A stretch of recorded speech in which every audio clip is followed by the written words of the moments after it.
Bonsoir mes frères et sœurs, que Dieu vous bénisse à tous.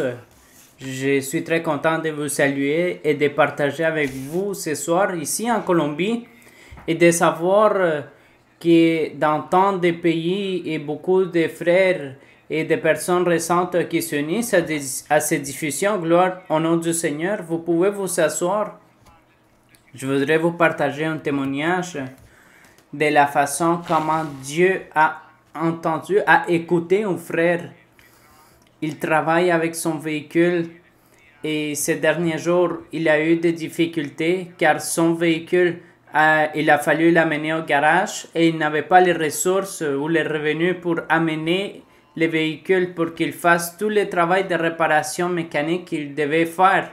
Mais il savait, comme nous tous nous savons, que notre Dieu est grand, que notre Dieu est puissant, qu'il nous écoute et il a prié à Dieu.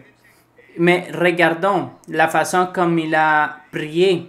Ça m'a attiré l'attention parce qu'il a dit, Seigneur, j'ai écouté beaucoup de témoignages de miracles merveilleux que tu as fait. Et ce que je désire le plus, c'est de pouvoir témoigner que tu répares mon véhicule. Car il avait essayé, il n'avait pas réussi. Et c'était un problème qu'il ne savait pas comment résoudre, comment le réparer, mais il a prié comme ça au Seigneur. Seigneur, je veux donner un témoignage. Je ne dis pas qu'on commence tous à prier de cette façon, mais ce que je veux remarquer ici, c'est qu'on peut dire au Seigneur avec nos mots un argument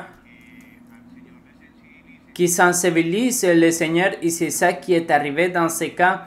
Qu'est-ce qui est arrivé?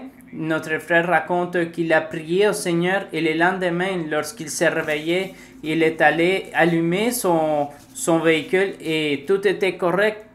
Et ce qui ne fonctionnait pas avant, maintenant, c'était en parfait état. Et le frère raconte que depuis ces journées-là, son véhicule n'a plus tombé en panne. Donc, de cette façon, il travaille. Il est très fortifié avec le Seigneur. Il a envoyé son témoignage pour accomplir avec Dieu, avec les désirs qu'il lui avait exprimés. Gloire au nom du Seigneur.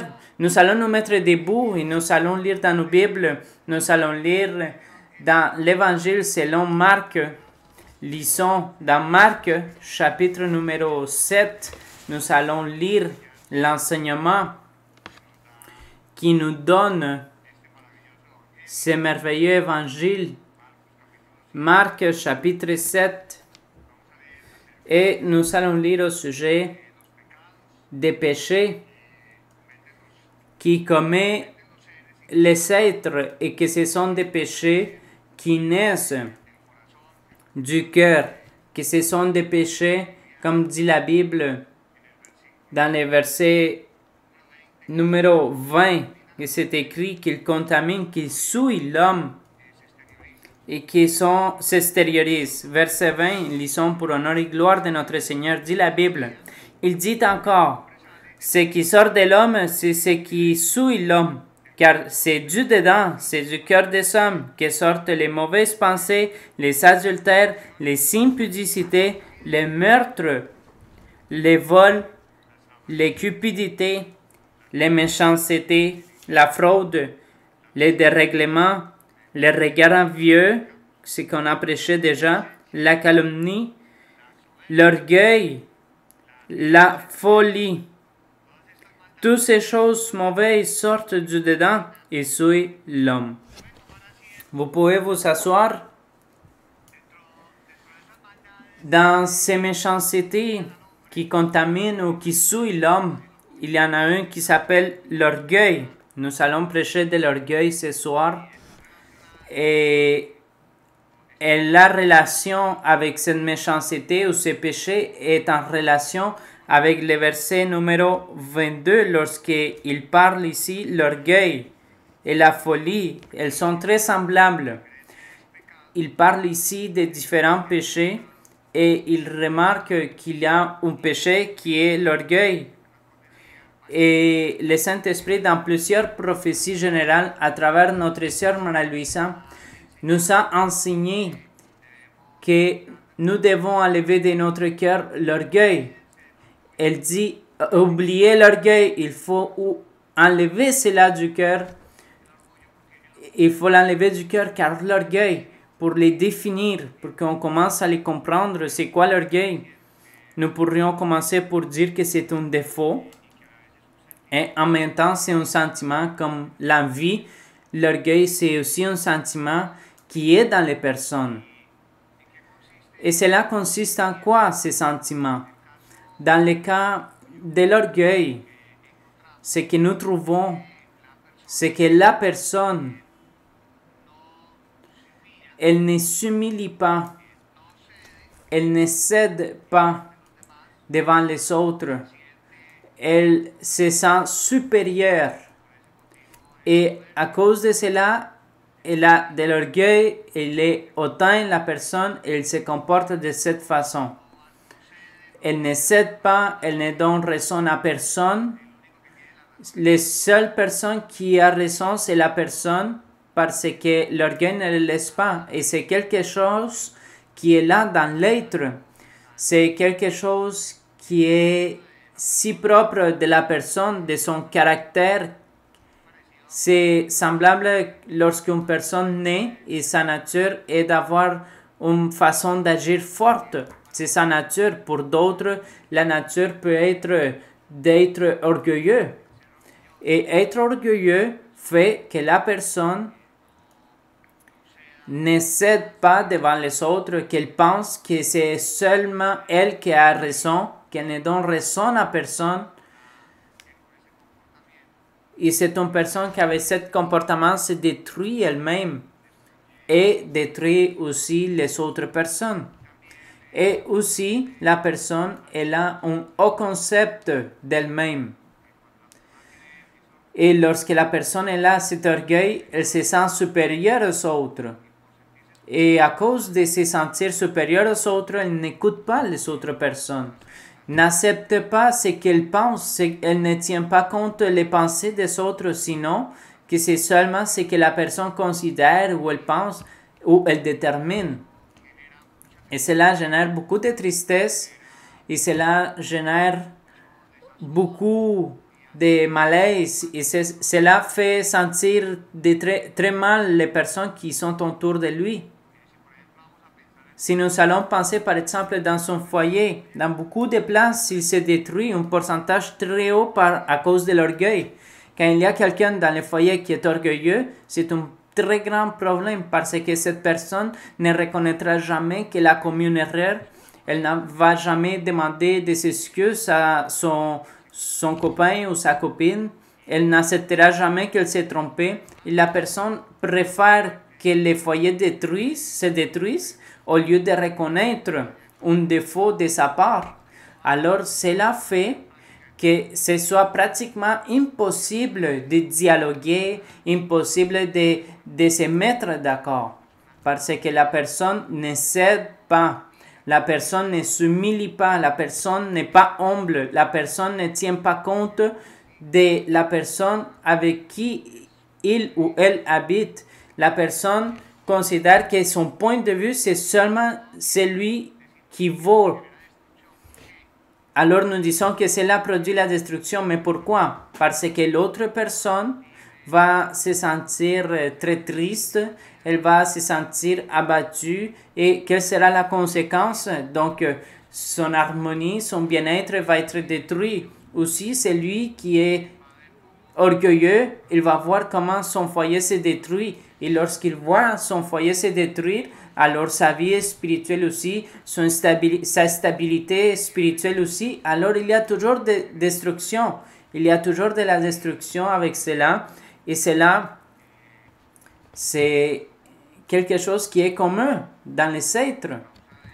À cause de l'orgueil toujours, il y a beaucoup de destruction. Un autre exemple, à cause de l'orgueil aussi, il y a une personne qui peut perdre un emploi ou une personne peut perdre son entreprise. Par exemple, elle se sentait mal à l'aise avec quelqu'un et il devait faire un voyage de travail.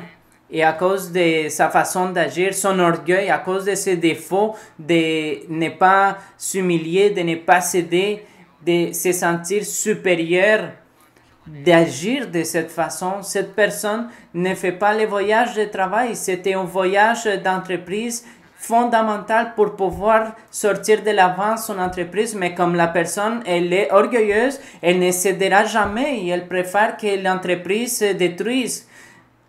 Tant qu'il se sent supérieur, tant qu'il fasse valoir son point de vue, et bon, l'entreprise est en train de se détruire, regarde qu'est-ce qu'il arrive, ça n'intéresse pas, il n'y a pas de voyage, il n'y a pas d'entreprise, mais regardez vos revenus, vos enfants, non, ça n'intéresse pas, parce qu'ils doivent me respecter, et c'est ce que moi je dis, c'est ce qu'on m'a fait, je ne le tolère pas.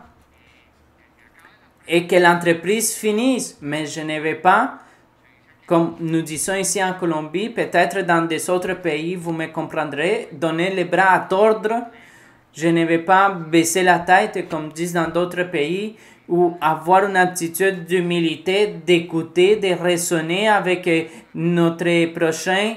Non, parce que la personne, elle est orgueilleuse.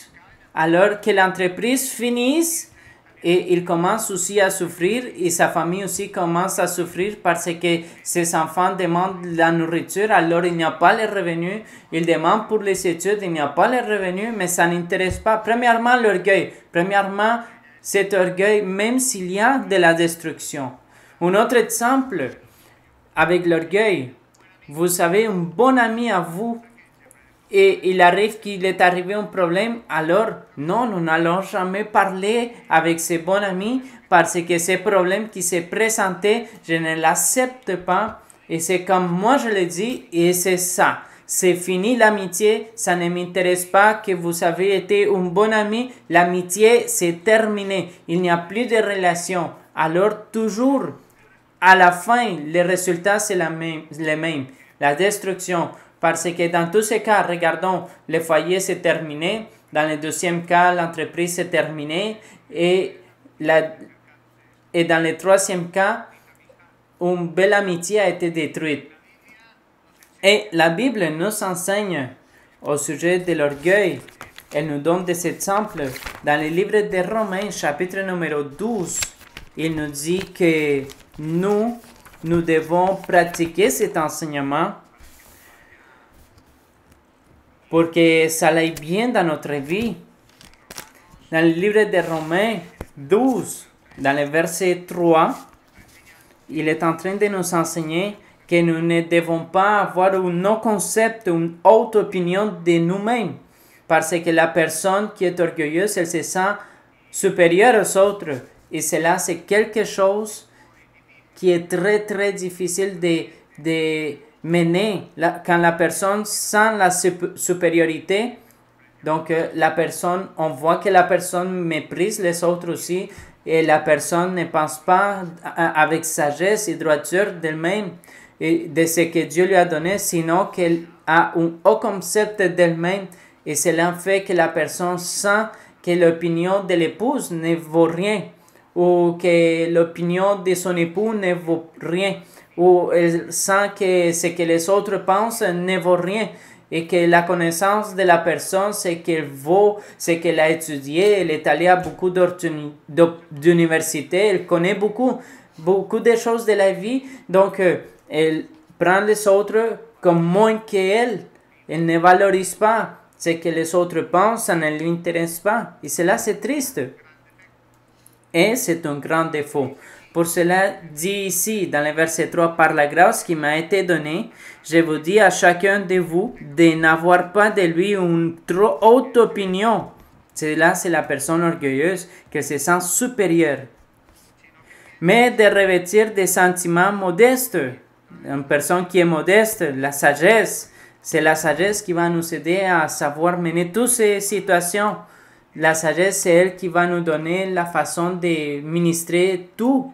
Comme on enseignait il y a 8 jours au sujet de la patience, que la sagesse, c'est elle qui va nous permettre de comprendre c'est quoi qu'il est en train d'arriver, quel est le problème, comment nous allons nous en prendre à ces problèmes face à cette situation, si c'est un piège de malin, si nous allons tolérer la personne jusqu'à un certain point, une erreur, dépendamment de l'erreur, de la situation. Et il dit qu'il est des sentiments modestes selon la mesure, c'est-à-dire sans s'exagérer, sans jamais se sentir supérieur aux autres, ni méprisant les autres, selon la mesure de foi que Dieu a départie à chacun, c'est-à-dire selon les plans que Dieu a avec chacun, mais de cette façon, la personne doit écouter tous et la personne doit se mettre à niveau avec tous pour que de cette façon, il puisse y avoir une très belle relation avec l'unanimité, comme dit le verset numéro 16. Et il dit, ayez les mêmes sentiments les uns envers les autres. N'aspirez pas à ce qui est élevé, c'est-à-dire hautain, celui qui est élevé, mais laissez-vous attirer par ce qui est humble. C'est-à-dire que nous tous dans l'Église, nous devons être humbles et nous devons partager sans que personne se sente supérieur. Et tous, on doit s'écouter, se valoriser nos points de vue. Et tous, on doit tenir en compte ce que les autres disent. Pour cela, il dit, ne soyez point sages à vos propres yeux. La personne qui est sage à ses propres yeux, elle ne tient pas compte de ce qu'ils disent les autres, mais la personne qui est humble, elle n'a pas cet orgueil de se sentir supérieure et elle va toujours dire aux personnes, c'est très beau ce que vous êtes en train de me dire, de penser, c'est un thème très intéressant, je ne l'avais pas pensé, c'est un très beau point de vue. Parce que chacun, nous avons une façon de penser et c'est de valoriser cela. Et le Seigneur, il veut cela pour qu'il y ait un travail en équipe et qu'on soit tous avec un même sentiment. La Bible aussi nous enseigne dans le livre des Proverbes, nous allons lire dans le livre des Proverbes, dans le chapitre numéro 11. Proverbes, chapitre numéro 11, nous enseigne la Bible au sujet de l'orgueil et de la folie. Dit le verset numéro 2. Quand vient l'orgueil, vient aussi l'ignominie. Et cela c'est vrai, parce que le chemin de l'orgueil termine toujours mal. Cela sera toujours un échec. Dans les foyers, vous allez perdre toute la bénédiction de Dieu. Dans l'emploi aussi. Il s'est rempli d'orgueil parce qu'un jour on lui a attiré l'attention et il n'a pas accepté. La personne orgueilleuse n'accepte pas qu'on lui appelle l'attention, qu'on lui attire l'attention. Qui vous croyez, vous, pour m'attirer l'attention? Même si c'est le patron. Qui êtes-vous pour m'attirer l'attention comme ça? Vous êtes orgueilleux, ne supporte pas qu'on vous appelle ou qu'on vous attire l'attention, qu'on vous donne une instruction. Qui êtes-vous pour me donner des ordres? Vous venez d'où pour me donner des ordres ici? La personne, elle sent qu'elle est en train d'être humiliée. Ou quelqu'un vous donne une recommandation et la personne ressent qu'elle est en train d'être humiliée. Alors c'est la réalité, c'est les faits et c'est ce qui sent une personne lorsqu'elle a de l'orgueil. Alors nous devons prendre soin et faire très attention de cela, de ressentir de l'orgueil dans notre vie. Et si on ressent que quelque chose arrive à notre intérieur, quand quelqu'un nous fasse une recommandation et cela nous génère un malaise, ou nous produit un malaise, ou qu'il nous donne une instruction, ou qu'on nous attire l'attention et qu'on n'ait pas cette humilité, alors tout de suite, si nous ressentons cela, qu'on demande au Seigneur et qu'on dise, Seigneur, j'ai ressenti une étincelle d'orgueil. Je n'aime pas qu'on me dise les choses. Je n'aime pas qu'on m'enseigne. Change-moi, Seigneur. Transforme-moi, Seigneur. Car cela va vous affecter beaucoup dans votre vie spirituelle. Cela va détruire beaucoup votre vie spirituelle. Qu'on ressent cela à notre intérieur. Et il dit, mais la sagesse est avec les humbles, c'est-à-dire que la personne qui est humble, c'est parce qu'elle a de la sagesse, parce qu'elle pense bien, droitement, elle a de la patience, la personne rallonge la patience, cette personne attend, et cette personne connaît la doctrine pour savoir comment doit-elle se comporter, comporter dans chaque moment de la vie pour pouvoir gagner la bénédiction de Dieu. Et être humble, c'est le meilleur chemin. Et nous devons nous humilier devant le Seigneur. Il y a des personnes qui disent que s'humilier, c'est la pire chose dans la vie. C'est comme ça qu'il enseigne notre sœur Marie-Louisa. Il y a des personnes qui disent que c'est le pire, mais il arrive que ça vient être le meilleur. Parce que les êtres, peut-être les personnes orgueilleuses ou les personnes dans la vie, beaucoup de gens puissent nous humilier, puissent nous humilier et nous dire des choses, mais lorsque nous nous humilions et nous ne nous laissons pas amener par l'orgueil, je ne renonce pas au travail. Parce que sinon, vous renoncez, vous restez sans emploi. Qu'allez-vous faire sans emploi? Alors, là, la sagesse, c'est elle qui va toujours nous aider pour ne pas nous laisser mener par ses défauts, par ses sentiments. Parce qu'il arrive que nous allons commettre des erreurs et vient la destruction. Vous n'avez pas d'emploi, qu'allez-vous faire maintenant? Vous avez eu une attaque d'orgueil. Vous avez été poussé par l'orgueil. Vous avez été poussé par l'orgueil. La personne s'est ressentie poussée par cette folie, par cet orgueil de renoncer, de dire non, je ne veux plus être ici.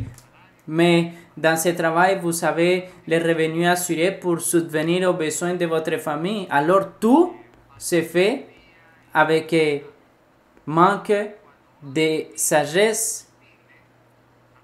Mais quand on s'humilie, apparemment les autres disent, regarde comment il s'humilie, regarde lui comment il se laisse faire les choses. Alors quelqu'un dit, non, cette personne, ça lui manque beaucoup, cette personne ne proteste pas, ne gagne pas, donc on gagne des points avec Dieu. Apparemment on perd avec les hommes, mais on gagne avec le Seigneur. Gloire au Seigneur.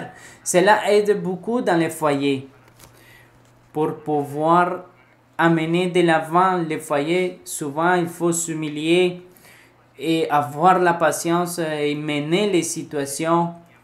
Et apparemment, cela fait mal parce que l'estime de soi, l'amour propre se sent blessé. Mais avec la pratique et l'expérience, les personnes deviennent tellement fortes que c'est comme si rien n'était. Je ne m'attache à rien. Seulement, il pratique l'humilité, il clame au Seigneur, il attend en Dieu. Et un jour, cet époux qui maltraitait l'épouse avec des mots, qui lui disait des mots désagréables, il va réagir et il va changer ou vice-versa. Alors cela, c'est l'œuvre de Dieu. Pour cela, nous avons besoin tant de sagesse et prendre le chemin de l'orgueil et prendre ce chemin, c'est un très mauvais chemin dans la vie pratique, et pour cela l'Esprit Saint nous dit que de ne pas faire cela. Il y a aussi des personnes qui sont très maîtres de son opinion. Je vais me préparer mon destin, je vais planifier, je vais faire tellement de choses, mais ils ne demandent pas au Seigneur. Ils nous disent au Seigneur, guide-moi Seigneur, dirige-moi Seigneur, mets dans mon chemin ce qui me convient, et loin de moi ce qui ne me convient pas. Guide-moi en prophétie, en songe, si c'est ce qui me convient. Je m'en vais vivre dans un autre pays et j'amène toute ma famille à un autre pays, voir de nouveaux horizons. On va demander au Seigneur, mais il y a des personnes qui commencent à faire tellement de plans, sachant que maintenant nous sommes avec le Seigneur, alors pourquoi ne nous demandons pas au Seigneur qu'il nous guide? Alors la personne commence à prendre ses propres décisions et pas ce qu'il dit le Saint-Esprit. Il préfère dresser leur vie à leur manière, ils pensent qu'ils connaissent, qu'ils savent tout, mais ils ne me demandent pas. L'orgueil. Qu'est-ce qu'on va perdre sans demander à Dieu un conseil? Qu'est-ce qu'on va perdre si nous sommes humbles et nous demandons une orientation? Cela, c'est très beau. Et quand on nous donne une orientation, on la reçoit avec le cœur, avec joie. Plus de la part de Dieu, encore plus du Saint-Esprit et aussi des personnes que Dieu a placées dans l'Église et quels sont ses dons pour orienter. Alors, les chemins des humbles, ce sont les chemins opposés de l'orgueil. Et ce sont les chemins, c'est les chemins d'être humble que nous devons marcher. Et nous allons voir quelques exemples dans la Bible où des personnages nous enseignent qui ont été très orgueilleux et qui ont été détruits, que ça s'est très mal passé pour eux à cause de cet orgueil. Nous allons lire dans le livre de l'Exode, dans le chapitre 9, au sujet de Pharaon. Pharaon se sentait supérieur à tous. Pharaon était une personne très capricieuse, têtue aussi. Quand les personnes sont capricieuses et têtues, qu'elles sont têtues, cela c'est de l'orgueil. Quand quelqu'un, on lui enseigne, on lui dit une et deux fois, on lui parle, il reçoit l'enseignement, mais il n'accepte rien. C'est une personne orgueilleuse, dure de cœur, têtue, obstinée. Il a une idée dans sa tête et il n'y a pas une façon, une manière pour que la personne résonne, pour que la personne change d'opinion, pour que la personne écoute quelqu'un. Non, il n'y a rien à faire. Il est têtu, il est obstiné, capricieux, il a un cœur dur. Et cet homme était comme ça, il se sentait supérieur, il était obstiné, il était têtu, il était capricieux. Et pour ce motif, malgré voir les miracles de Dieu, il continuait endurci avec Moïse et il ne permettait pas que le peuple d'Israël puisse aller offrir des sacrifices au désert. Malgré qu'il voyait les miracles, mais il continuait dans son caprice et têtu de ne pas laisser le peuple aller offrir les sacrifices à Dieu. Et cela est arrivé. Qu'est-ce qu'il est arrivé à Pharaon? La destruction pour cette nation, parce que le peuple d'Égypte, il a expérimenté les plaies. Après toute la souffrance qui est venue pour eux avec les premiers-nés, il y a eu une grande destruction. Et pour le Pharaon aussi, à cause de son orgueil. Dit dans le verset numéro 33 du chapitre 9 de l'Exode. Moïse sortit de chez Pharaon pour aller hors de la ville. Il leva ses mains vers l'Éternel et l'Éternel et la grêle cessèrent et la pluie ne tomba plus sur la terre. Après avoir vu cela, Pharaon, au lieu d'adoucir son cœur, il a endurci son cœur encore plus. Et Dieu l'a châtié pour que cette personne continue à endurcir encore plus et plus son cœur. Dit le verset 34. Pharaon, voyant que la pluie, la grêle et le tonnerre avaient cessé, il continua à pécher. Il s'est obstiné, capricieux de pécher. Il continua de pécher et il endurcit son cœur. Lui, ses serviteurs, la dureté de cœur, l'orgueil, hautanerie, l'orgueil et le cœur de Pharaon s'endurcit et il ne laissa point aller les enfants d'Israël selon ce que l'Éternel avait dit par l'intermédiaire de Moïse. Lisons maintenant ce qui est arrivé avec Nebuchadnezzar dans le livre de Daniel, chapitre 5. Réellement, l'orgueil, la folie enlève beaucoup d'opportunités dans la vie. On se ferme les portes comme ça, analysons toujours cela. À cause de l'obstination, être capricieux, être têtu, de toutes ces idées de ne pas avoir un cœur tendre avec Dieu. Souvent, on perd les bénédictions et des opportunités dans la vie, alors on doit être attentif et ne pas perdre ces opportunités.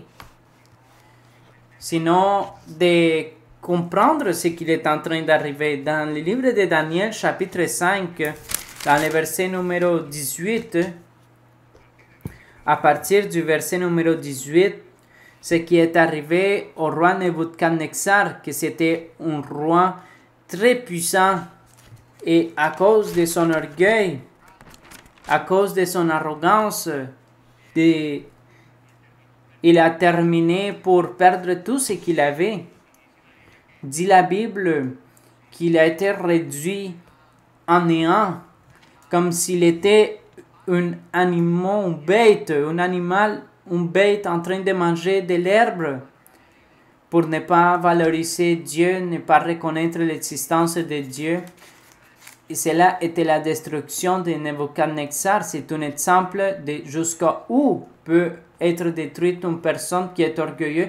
Dans ce cas, ce roi qui était très puissant en Babylone, dit le verset 18, « Ô roi, le Dieu suprême avait donné à Nebuchadnezzar, ton père, l'empire, la grandeur, la gloire et la magnificence. » Il est en train de dire à son fils Belchassar, parce que Belchassar a pris les coupes du temple qui s'utilisaient pour présenter les sacrifices devant le Seigneur, et il a servi dans ces coupes du vin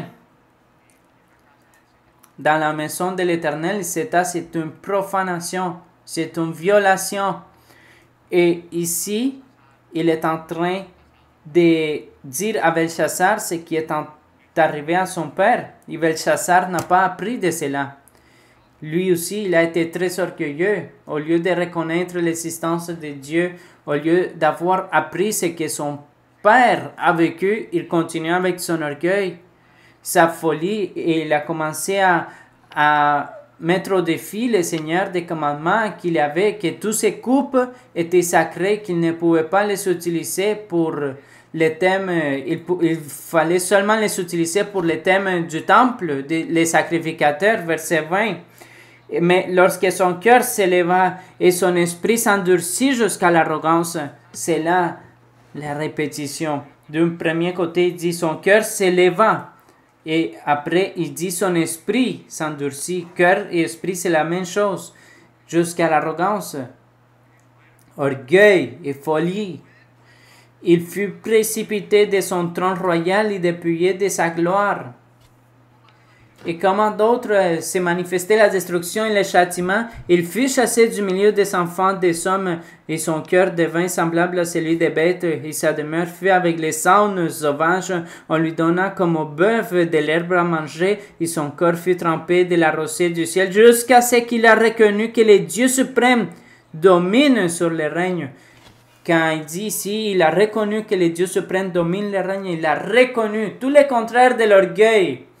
Quand la personne commence à abandonner l'orgueil, donc il dit, et il commence à reconnaître, c'était mon erreur, je n'avais pas compris cela, mais maintenant je demande des excuses à l'épouse par exemple, ou à l'enfant par exemple, ou il demande des excuses aux copains avec lesquels il faisait les plans de voyage pour les entreprises.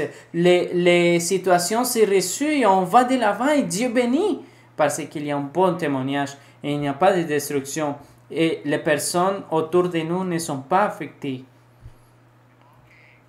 Alors, dans le verset 23, il dit, verset 22, et toi, Belchassar, son fils, tu n'as pas humilié ton cœur, quoique tu susses toutes ces choses. Tu t'es élevé contre le Seigneur des cieux. Ô ténérie, l'orgueil. Les vases de sa maison étaient apportés devant toi, et vous en êtes servis pour boire du vin, toi et tes grandes femmes et tes concubines.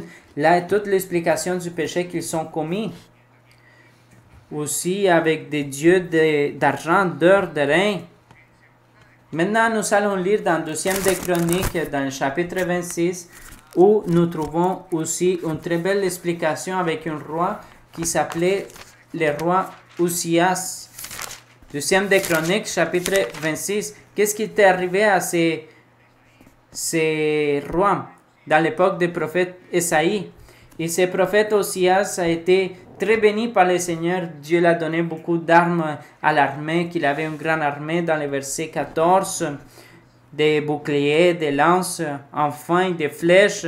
Dans le verset 13, il parle d'une armée de 307 500 soldats. Dans le verset 15, il dit qu'il a eu des ingénieurs à son service, qui l'ont aidé beaucoup à inventer des machines pour qu'il puisse les installer sur les tours.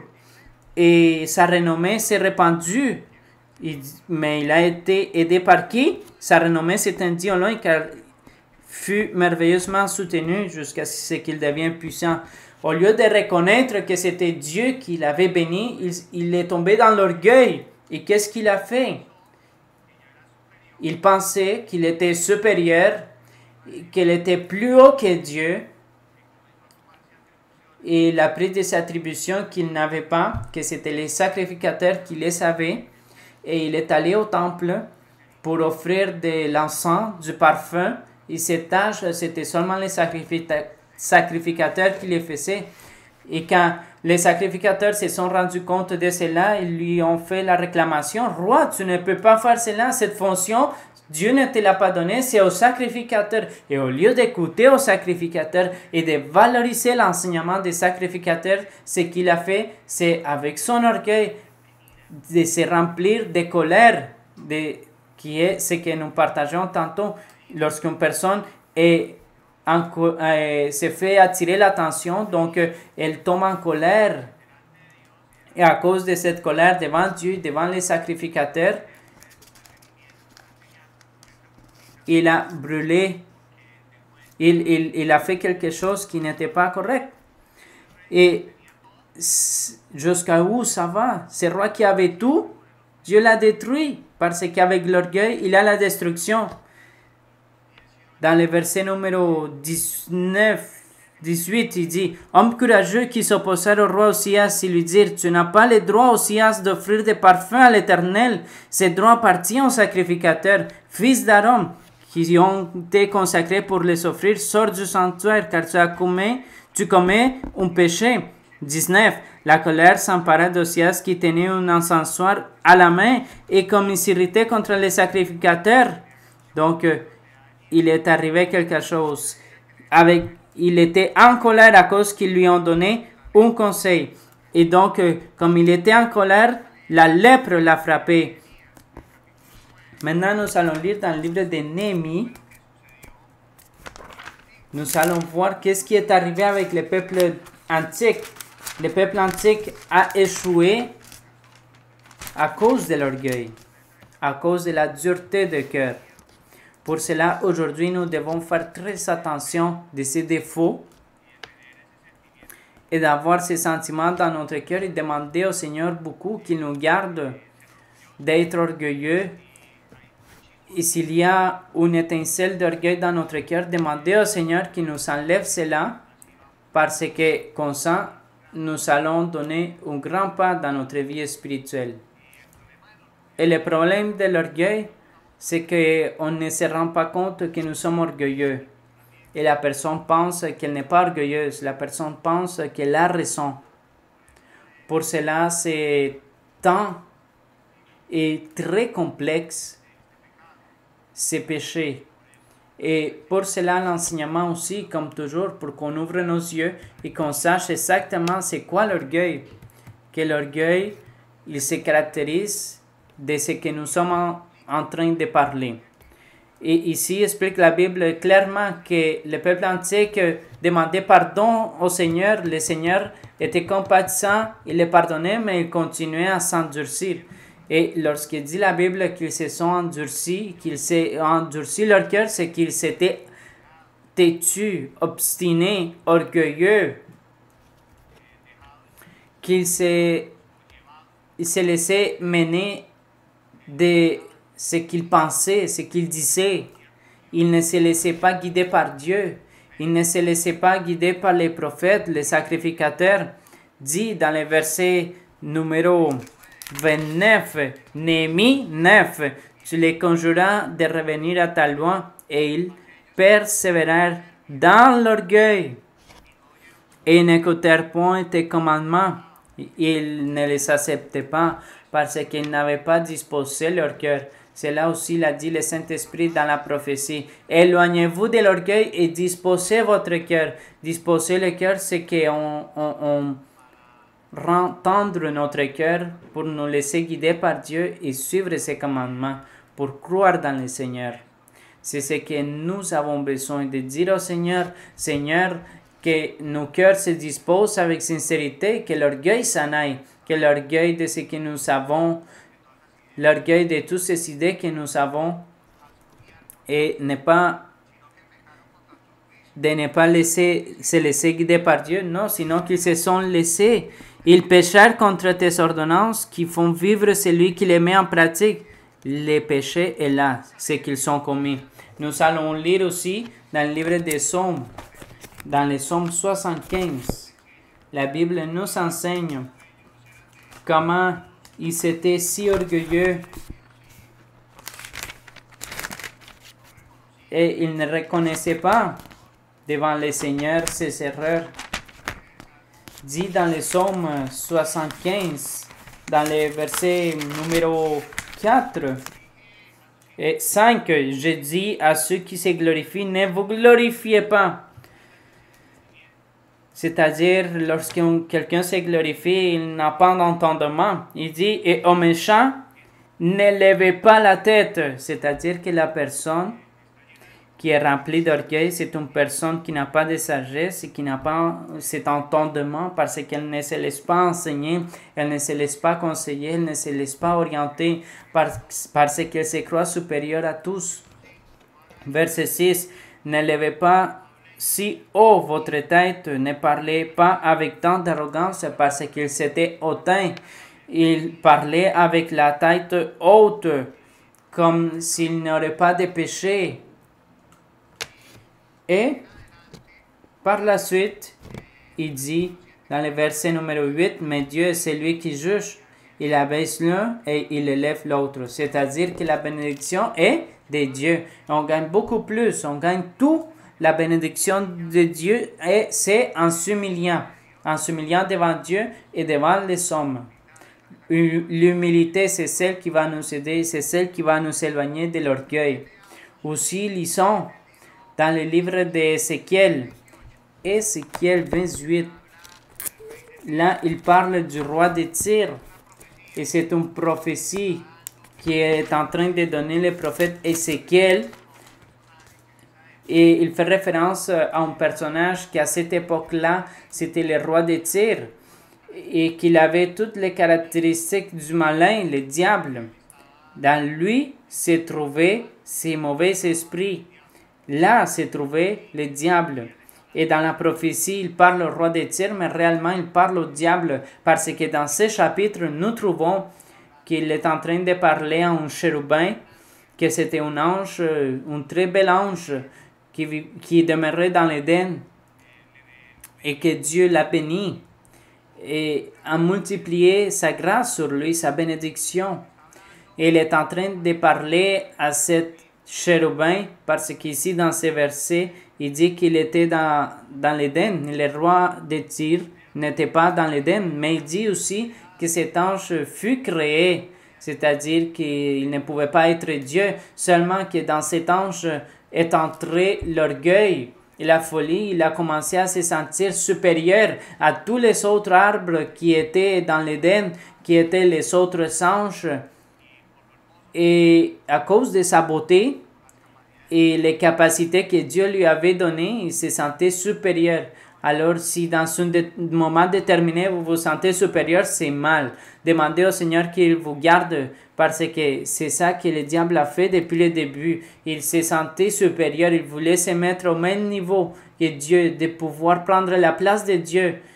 Parce que le diable a cette ambition, cette vaine gloire, et aussi cet orgueil de se sentir supérieur aux autres. Et à cause d'avoir ces sentiments et cette méchanceté en lui, il lui est arrivé toute la destruction parce que Dieu l'a converti dans quelque chose qui est pas beau. Et il le compare ici avec la figure du roi de Babylone ici.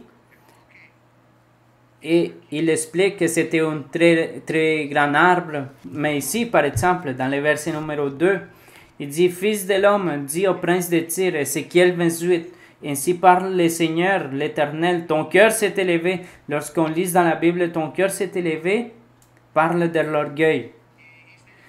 Et tu as dit, « Je suis Dieu. Je suis assis sur le siège de Dieu. » Il a voulu enlever la place de Dieu. Il se sentait supérieur à tous. Verset 5. Par ta grande sagesse et par ton commerce, tu as accru tes richesses, et par tes richesses, ton cœur s'est élevé. Ton cœur s'est élevé. le cœur, lui est venu l'orgueil. Verset 13. Tu étais en Éden, le jardin de Dieu, tu étais couvert de toute espèce de pierres précieuses. Là, il dit comment il était habillé. Et à la fin, il dit ici, dans les 17, ton cœur s'est élevé. À la fin du 13, il dit, préparé pour les jours où tu fus créé. Dieu est l'unique qui n'a pas été créé. Il est depuis toujours. Gloire au Seigneur. C'est pour cela qu'il est notre Dieu.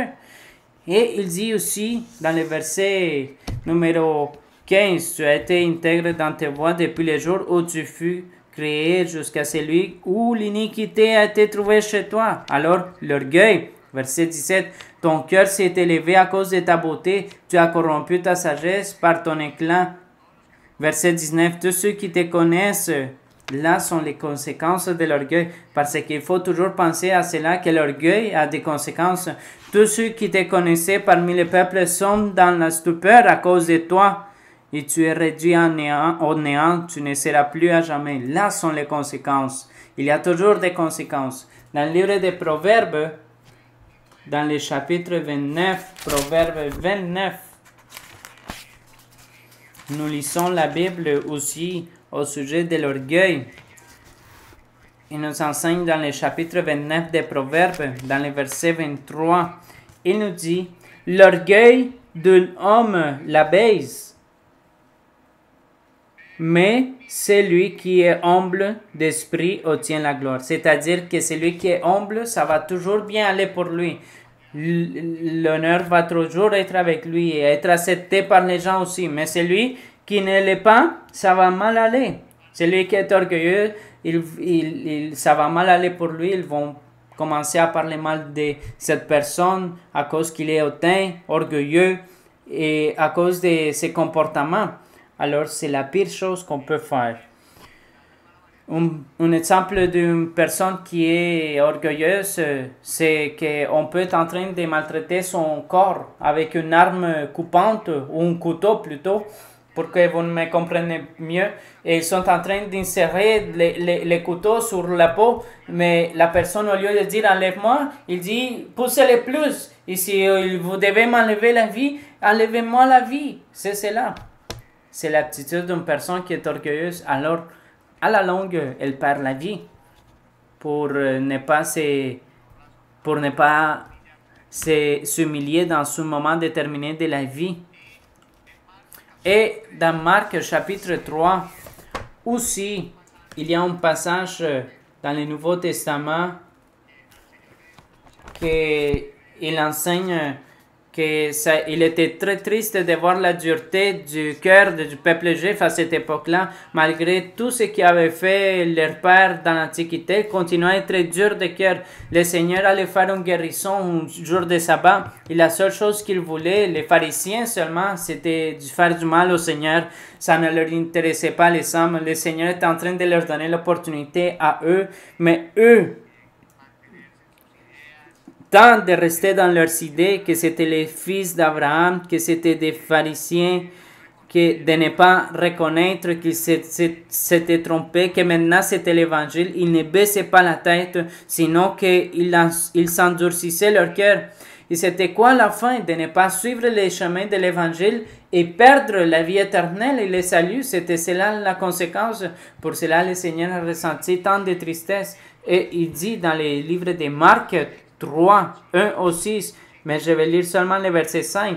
Alors, promenant ses regards sur eux avec indignation et en même temps affligé de l'endurcissement de leur cœur, il dit à l'homme, étends ta main, et il l'étendit et sa main fut guérie. Mais c'était la dureté de cœur qu'il y avait dans les personnes. Qu'aujourd'hui, Dieu nous aide pour qu'il n'y ait pas de dureté de cœur dans les personnes qui sont en train d'arriver aux diffusions et que vous écoutez, que vous analysez, que vous lisez dans la Bible et que vous demandez à Dieu qu'il vous guide, qu'il vous permette chaque jour de participer du chemin des cieux, que le Seigneur vous enseignera, mais il faut ouvrir le cœur, rendre notre cœur tendre pour notre Dieu. C'est le premier pas, disposer le cœur.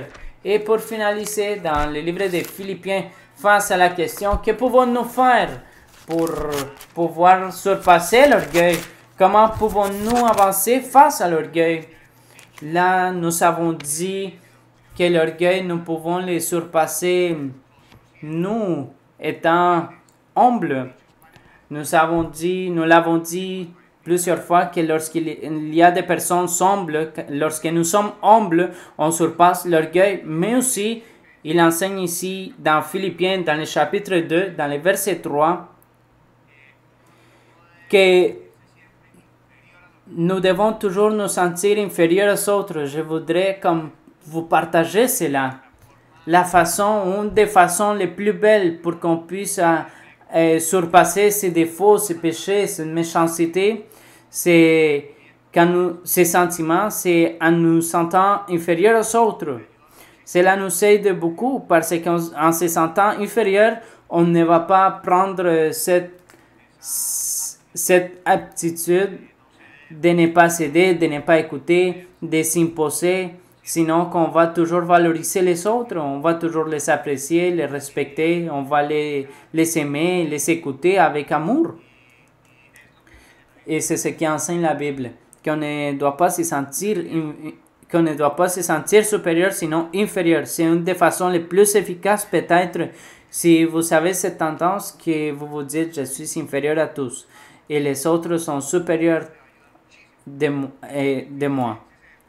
Dit dans le livre de Philippiens, chapitre 2, verset 3, « Ne faites rien par esprit de parti ou par vaine gloire, mais que l'humilité, comme on a parlé, vous fasse regarder les autres comme étant au-dessus de vous-même. C'est là, gloire au Seigneur, que Dieu nous aide à tous. Mettons-nous debout, nous allons prier au Seigneur pour qu'il se manifeste en ce moment et qu'il nous donne cette bénédiction d'être humble et d'apprécier les autres comme supérieurs de nous-mêmes, pour que de cette façon on soit heureux dans la vie et qu'il n'y a pas de destruction, sinon triomphe, beaucoup de bénédictions. Gloire à Dieu.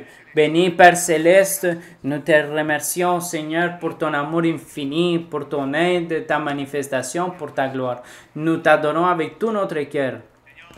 Seigneur, ta parole est bénite, tes voix enseignent la sagesse pour pouvoir conduire nos vies d'une façon agréable devant toi.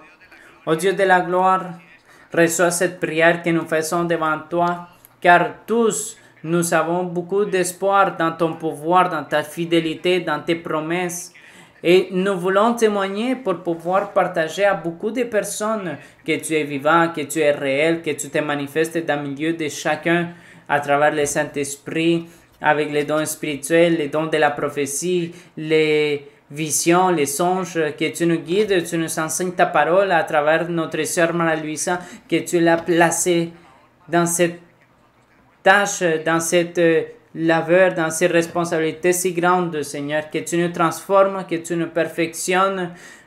Purifie-nous, Seigneur, ô Seigneur de la gloire, donne-nous une nouvelle vie, une vie de transformation, délivre-nous de ces défauts, de ces faiblesses, pour que chaque jour on avance, pour que chaque jour on te plaise, pour que chaque fois qu'on te clame, tu puisses nous écouter, Seigneur, que tu nous délivres, Seigneur, que des esprits, des maladies graves, des maladies sans cure, des dangers, de nous contagier, Seigneur, de tout ce qui est en train d'arriver au niveau mondial, Seigneur, que tu nous gardes, que tu gardes nos familles, que tu gardes tous ceux qui cherchent de ta présence, qui cherchent à être en communion avec toi, que tu nous aides à surpasser toutes ces situations au niveau mondial. Que tu donnes tout, Seigneur, que tu donnes les chemins, la sortie, que tu multiplies ta bénédiction, Seigneur, et que tu sois à notre côté, que tu nous protèges des sorcelleries, des enchantements, des sorcelleries, Seigneur, des dangers, des pièges malins, de tous les mal, Seigneur, qui veut venir envers nous. Que toi, Seigneur, tu éloignes le mal et que tu amènes le bien avec ta générosité et ta bonté. Que le Dieu de la gloire guide notre vie, que notre Seigneur nous perfectionne, que notre Seigneur nous transforme. Que notre Seigneur bénisse son Église dans toutes les nations et tout son peuple qui est en train de clamer pour que tous tes enfants sortent de l'avant dans leur foyer en pratiquant ta parole, qu'ils aillent de l'avant, que dans la croissance de ces enfants, Seigneur, dans ces tâches, dans ces emplois, que tu leur donnes à tous l'emploi aussi, que tu multiplies ta bénédiction matérielle, que tu nous aides, que tu nous guides, que tu bénisses l'Église et notre sœur Marie-Louisa et tout ton peuple que tu restes avec nous et que tu nous permets chaque jour, Seigneur, d'être délivrés et bénis, d'avoir cette communion avec toi. Au nom de notre Seigneur Jésus-Christ, Amen. Qu'il est grand le Seigneur. Nous allons chanter le cantique numéro 79. Je suis délivré. Cantique 79.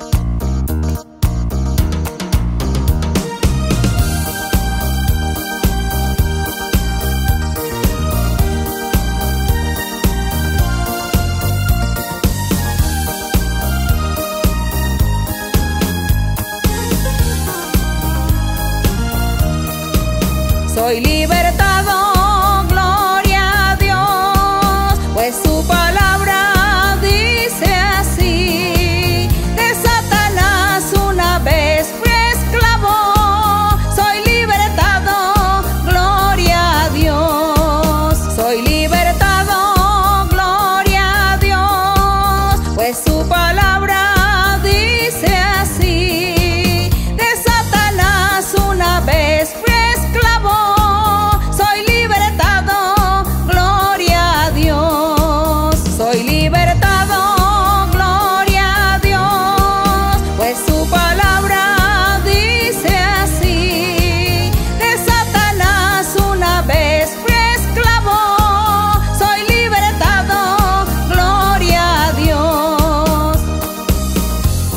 Alléluia, béni est notre Seigneur, grand est notre Seigneur, nous t'aimons, nous t'adorons, nous te bénissons, nous t'élogions.